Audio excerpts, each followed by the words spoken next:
유형 연습. Section 2. You will hear a talk by an organization representative at a meeting about a charity event. First, you have some time to read through questions 1 to 4. Now listen carefully and answer questions 1 to 4.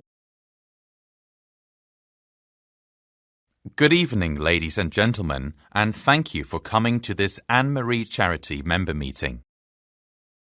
I'm so pleased to see so many members here tonight, and I always appreciate your generosity, compassion, and concern. I know you are eager to hear about our institution's progress. Our annual charity bicycle tour raises money for medical research at the London Children's Hospital. Each year, a group of generous individuals dedicates 10 days to cycling around England to raise both funds and awareness. And might I say that it's a fun time as well. Now, I know some of you are interested in participating and want to know how you can get involved. Well, it is fairly easy. First, you must register for the event, which you can do on the charity's website. You don't even have to visit our office. After that, you'll be asked to sign a form on which you will give us an estimate of how much money you plan to raise. We recommend our participants attempt to raise a minimum of £3,000, but we certainly encourage you to raise more than that. Next, you will need to find sponsors who agree to donate a predetermined amount of money to you should you finish the tour. It's always a good idea to start with friends and family first, but many participants have also raised funds from local businesses. And then you have to show up for the tour on June 12th at 6 a.m. with your bicycle, gear and equipment. You don't have to worry about bringing any documents, although something proving your identity might be helpful. I'll hand out a leaflet that will tell you everything you need to know.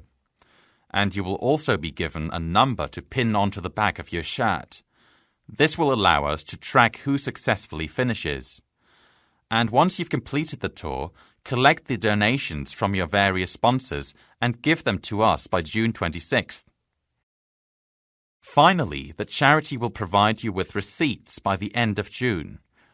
You can give these to people who ask for them for tax purposes. It's mid-March now, so that means you have plenty of time to find sponsors. And we do offer support in the way of informational brochures, and of course, we will always be here to answer your questions or respond to your concerns. Now, before we go on to the next topic of discussion, are there any questions about this year's charity tour? You now have 15 seconds to check your answers.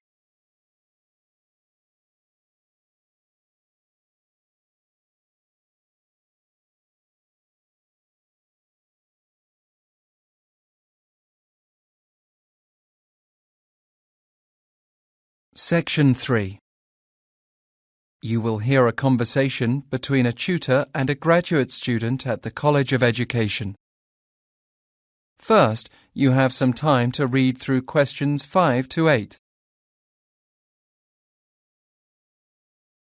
Now listen carefully and answer questions 5 to 8.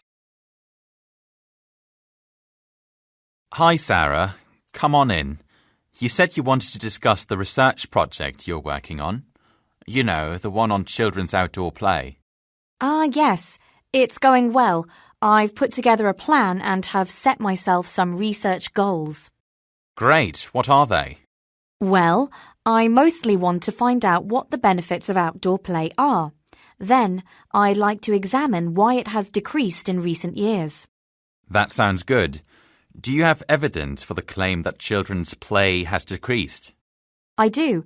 I have government statistics showing that playgrounds are used 25% less often than they were a decade ago.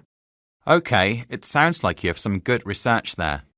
Thanks, but the issue I'm having is how to find research on why children's outdoor play has decreased. There isn't much out there. What do you suggest? Well, the best thing to do is to conduct a survey of your own. You can ask parents with children at local schools to answer it. I can put you in touch with a few head teachers who could help. Great.